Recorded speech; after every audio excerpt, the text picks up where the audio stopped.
Hello, everyone. This is Jeff Kubiak, your host today of the Better Learning Podcast. I am so excited to introduce our guest today. Mr. Orin Williams has spent 33 years in education, facilities planning typically. He has been a member of CASH, the Coalition of Adequate Student Housing, A4LE, the Association for Learning Environments. He was also the CALSA Employee of the Year a few back. And I'm just really blessed and grateful to have you on, sir, because the work you've done over your lifespan has really been a positive impact on so many, not just students, but teachers, staff, community members. So thank you. Well, it's my pleasure. Thank you for having me today, and I look forward to talking about facilities. That's Yeah. my favorite So thing. maybe give us a little roadmap. I know you went to Cal Poly Pomona and you did some other things. So maybe kind of your roadmap to take us where you are today. Sure. Did start at Cal Poly Pomona, a Bachelor of Architecture degree from Cal Poly, and I really appreciated what that afforded me as far as opportunities for facilities. Worked in private practice, and then I had an opportunity to work at Pomona Unified School District back in 1992. And so I made a transition out of private practice into school facilities, and I didn't look back. That's amazing. So my apologies, I didn't introduce where Orin is. So currently he is the Assistant Superintendent of Facilities Planning and Development. We'll start with kind of an easy, fun one.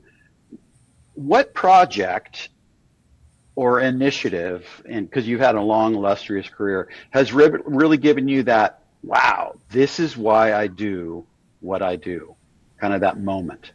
I think projects in general, each one has its own, fun aspect to it. Mm-hmm. There's one in particular that I worked on while I was assistant superintendent at Santa Ana Unified, where we actually took an aged school that had a lot of disparate parts, some older facilities, and we're really able to reconfigure that school into a cohesive whole, redoing the space so that TK and K had proper facilities, weaving the campus elements together, and then tearing down old dilapidated classrooms and creating a proper field, and also creating a playground that actually was also a learning tool that faculty were able to use. So I think doing those kinds of projects are the ones that really have sparked joy for me. That's great. One thing that jumps out at me is you have a unique background as an architect designer brain and then moving into the facilities. And so I take it your perspective is a little different than maybe someone that just came through the actual facilities department,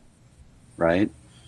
I think so. Although I missed private practice, what I saw my benefit and my job is to be an advocate for architects. I think great architecture and great school design doesn't happen without a good client, and having a client that's an advocate for trying to push the envelope to do better.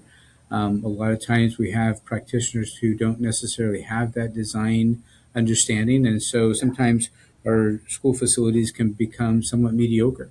And that's what I always loved about Association for Learning Environments is their pursuit of excellence and the collaboration that happens in those forums. And so that's where I think that my architectural background has helped in my capital facilities career. Oh, it's amazing. So one of the important things in your work, I presume, is with, bond projects, capital projects is, so how do you maybe help the taxpayers within the community understand the connection between the quality of physical learning environments and the outcomes? So, because it's their children that matter. So how do you help convey that unique perspective to them? Great question, Jeff.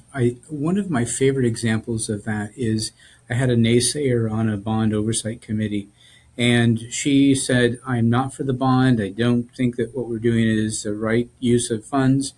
And yet we were able to take her on tours and give her slideshows and talk her through the thought process of what we were doing and why we were doing it, making facilities and environments where students were inspired to come to school, but they couldn't wait to get to come to school. And especially for underserved students who don't have a great home life and maybe don't have a great home environment, the school is their only opportunity really to kind of to express themselves and feel valued. And having students come out of a facility that you just opened to say, I'm changing my schedule so I can be in this facility all day long, because they were so impressed and inspired and thankful that somebody cared enough to provide something for them.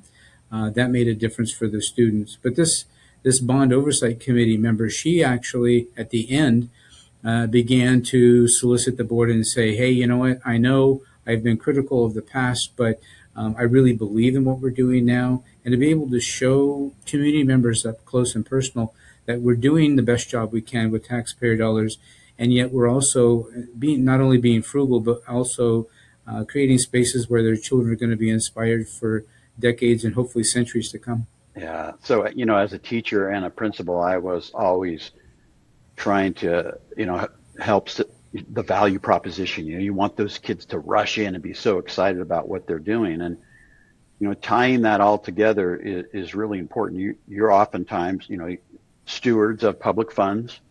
And in your experience, what really separates a school that simply functions from one that transforms the community?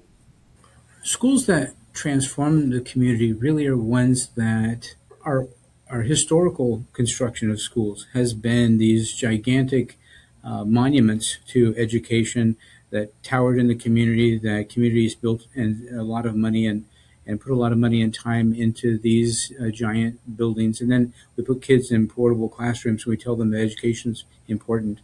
And I think that paradox is important for us to get back to building facilities that not are platinum plated, but facilities that are high quality, that actually meet their needs, and that every aspect of the facility itself can become a learning tool for the instructional community. So whether counselors or teachers or whomever is working with students, playground supervisors, can use those different facilities to allow students to learn more, whether it's a game on the playground or a mural on the wall, that the students are actually capturing something about their community, about who they are and their place in this world and their future.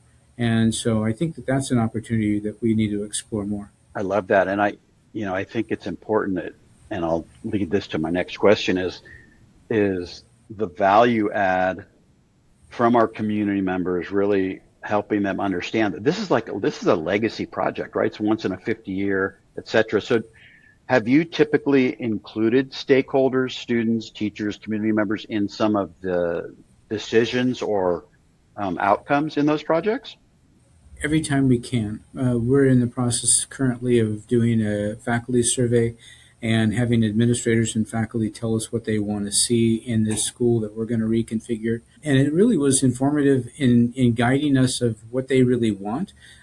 Some assumptions that we had initially were modified as a result of those surveys, talking to the community always, particularly looking at today with declining enrollment. In my last district, we actually, in the current district as well, but in my last district, we were looking at repurposing schools and consolidating some schools because of declining enrollment. And as my colleague Jeremy Kogan from Santa Ana says, we go through the stages of grief when we talk to community members about these things, and really getting them to understand that change is hard. But as we walk them through and answer their questions and being open and transparent and fully honest about what our intentions are, even the hard things really sometimes become easier when they know that you're not trying to pull the wool over their eyes, and they begin to engage in those conversations about why. And at that time, once they start negotiating with you about the terms, then you realize that, okay, they understand the logic of it as well. Because a lot of times as a facilities practitioner, we deal with the logic of things, but we don't necessarily delve into the emotional aspect of it. This is my mother went to this school, and now you're telling me that we're going to do something with it that's different than it's been for the last 50 years. And so that emotion is really what we have to tap into. And I think, as if someone is grieving, deal with them on that level, and then continue to nurture and ask questions and then have them ask questions of you. But I think those transitions allow us to really make a difference in facilities and bringing the community along, students along. I love having student interactions because they have some of the most creative ideas sometimes. That ideas come from everywhere, and we Yeah. need to be open to all of them. Well, that's such a salient, strong point. So then, taking that, then how do you balance the financial realities because costs of construction and everything are going up so high with the true desire to impact those student experiences? Always trying to not overpromise. We want to underpromise and overdeliver. Okay. But I think the beauty of it is those of us who've been in the industry a long time and then surrounding ourselves with high quality consultants really makes a difference in being able to provide answers or material to the community to where you know that you can actually deliver some of the things that you were promising. And again, honesty and being forthright with the community is everything. Once they believe that you are going to do what you say, we actually are having a situation like that now with the new school that we're in the process of constructing. The community members had, for 10 years, been kind of put off and didn't believe that this school was ever going to happen. Mm. But that consistency and that honesty allowed them to build trust in what we were telling them. And today, at Christmas, I actually got a Christmas card from one of the ladies who, again, was a detractor from this district because she was very thankful that, we're actually doing what we say. And I think that's the most important thing that we can do is if we can't do something, be honest and open about that early on as well and say, if I had more money, I would do it. Right. But here's why, and here's the limitations of why. And then reasoning with people. People want to solve problems and they just need to have the parameters to be able to understand why you're doing what you're doing. Yeah, that's such a great thought about it. So when you undertake a project such as the one you're in the middle of right now, what do you look for in the support and the professionals that are going to help design that and everything, as far as like emerging school trends and things like that about what's the legacy? What legacy does Orin want to leave with Riverside and the constituents? Great question.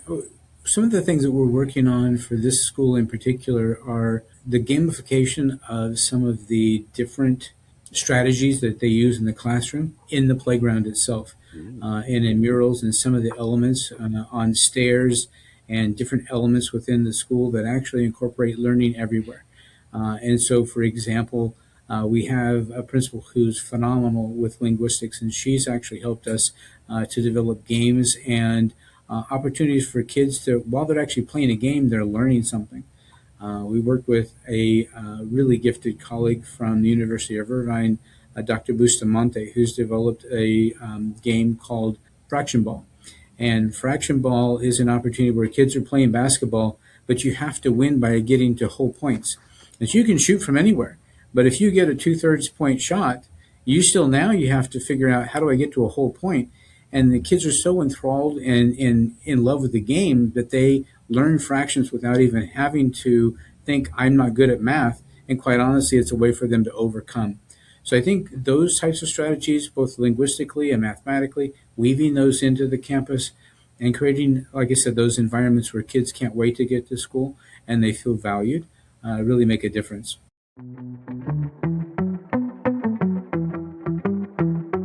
When we work with schools at K 12, it's not just about furniture design, it's about impact.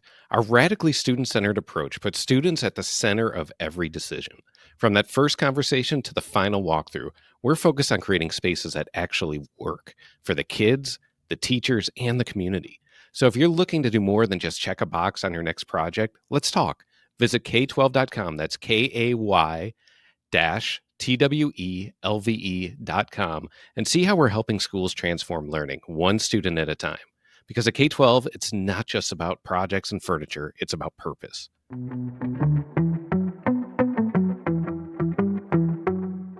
Do you travel like the greater, Southern California basin, or do you kind of have you looked at model schools? Because I know you've, connected with Professor Bustamante and your amazing teacher.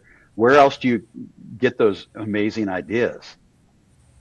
That's the beauty of, I think, again, the Association for Learning Environments. Through that group, I've had an opportunity to travel to even Singapore and look at some schools in Singapore and other places throughout the world, but domestically in particular, going to other states. Mm-hmm. States like Utah, Texas, New Mexico, New England states, their schools are substantially larger and they put a lot of square footage into their schools, allowing students to have a wide variety and more creative spaces, I think, than sometimes that we do in California. And I think that those are opportunities for us to learn. And then also to learn from charter schools. Sometimes smaller schools have to use spaces 2 and 3 times to serve the same purpose.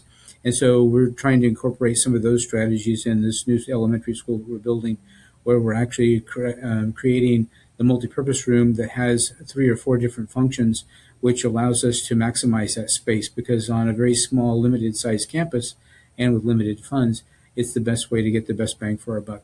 I think that perspective is so powerful because, a school is a learning environment. And I don't think we can close one area of learn, right? So you can learn outdoors, indoors, cafeteria, library, even the administrative office for students. And I think that's such a great perspective, like use all the square footage, right, for any opportunity. Exactly. Yeah. The office is a great place. The first thing that students see when they come in the office to be registered for school, at the school I was referring to earlier, we actually had a color board, and it was basically a game on the office wall that kids could play. So the school was built from the very beginning. When you enter the school, it's designed for students, and it's designed for faculty to be able to support students. And so it's important to be able to do that. One of the things I've always wanted to do is do a giant Lego wall on, a front office, in order to be able to, again, just get kids to get buy-in and enjoy their time when they first come to school and realize this is the place for me. Yeah. I've seen those, and they're phenomenal. So now that we have some of those ideas, what are some of the metrics or data points that someone in your position might look at or might miss that could be critical to decide on whether that project is really worth funding? I think that the biggest thing is to make sure that you're in line with the board's goals and their objectives. They've actually surveyed the community. They know what the community's expectations are, and making sure that these projects align with the district goals and our instructional focus. Make sure that we're actually delivering the products that the community and the board really want to see. And so we have a lot of communication back and forth with our board as well as with the community to make sure that we're on the right track when it comes to the product delivery. That's amazing. So kind of as your career has developed and matriculated, I'm sure you've gained so many different hats and understandings. What's something that you've maybe mastered now that you never thought or expected you would become a part of or a core to your role? As much as I love the architecture and the design of schools, I had an opportunity. So I've been to Riverside 3 different times, Riverside Unified School District. And my second time here was on a lark. My late wife had passed away. The chancellor where I was at the Riverside Community College District at the time. He was retiring, and there was a lot of change. And I ran into my old boss, and he was having a hard time hiring a director of maintenance. And so I had an opportunity. I said on a lark, I said, that sounds like a hoot. I think I would enjoy that. And he said, we should talk. And I said, I've never done maintenance. I wouldn't do that, couldn't do that. And the more we talked about it, architects are generalists. And I really enjoyed and appreciated my time in maintenance. And I really never expected that. It also helped me get a deeper understanding and come from an MOT perspective to facilities projects with a different approach and a different collaborative mentality. And I think that sometimes we lack that, and facilities and maintenance don't always see eye to eye because of budgets and because of a simplicity of maintenance, right? And so I think that was something that when I wasn't sure how much I was going to enjoy it, Mm-hmm. but I learned a lot from it, and I thoroughly enjoyed it. So when I was at Santa Ana, being over design, construction, and maintenance, it really allowed me to kind of make the family more collaborative. And all 3 directors were able to work together, I think, because I tried to hopefully weave them together like an orchestra instead of adversaries. Oh, that's fantastic. It's amazing when you cross paths with leaders that just happen to draw people to them, right? And the more experience you have in other roles can help you define what you're doing even better, right? Yeah, that's phenomenal. So, what if we move 5, 10 years ahead, you've retired, kind of doing different things. Now, what would you hope people will someday understand about the role that Orin Williams played? I hope that, obviously my name will never be on a bronze plaque. All the Hey, board don't say that, members and sir. Never say never. you know, board members and architects get those opportunities. But for me, I think that going back and hearing the users and their experiences, and that things worked out the way it was intended, the way the designs were. Yeah. Having an opportunity to go back to a culinary academy that I worked on, different other projects that I've worked on. My daughter actually is at the same community college district where I was associate vice chancellor. My daughter is actually in nursing school. And so her opportunity to be able to use the nursing science facility that I worked on and built is very satisfying. And just to get her feedback on what did you like and what did you not like about it. I think hearing about those things it's almost kind of like hearing about students that were in your classroom in the past. I'm sure you appreciate when students come up and talk to you about where they are in their lives, and I think facilities for me are the same way. Is that I hope that they're successful, but I'm open to the criticism as well because I always want to continue to learn and grow. I love that mindset. So if we could go back a little bit to one of the points we were talking about, weighing the community expectations and the goals of the district budgets and how do you weigh all that and kind of put it together in a mesh bag, so you've got, you want the community's input, you've got the board driving the goals, and you've got the budget. How do you really facilitate all that? It is a very fluid exercise. Obviously, being aware of what resources you have, and then being able to. I think one of the things that we as facilities leaders must do is get better at articulating no, but not. If I could, I would, but I can't. And so here's an alternative, and coming up with creative alternatives, because budget is always going to be a driving factor for the most part. Funds aren't unlimited. But also looking at, is there a creative way of solving the problem with different materials or a different way that we haven't thought about? And again, I think that that's what, being older in your career gives you an opportunity. You've seen a lot more, and it just kind of gives you more tools to work with in your toolbox to be able to solve the problems.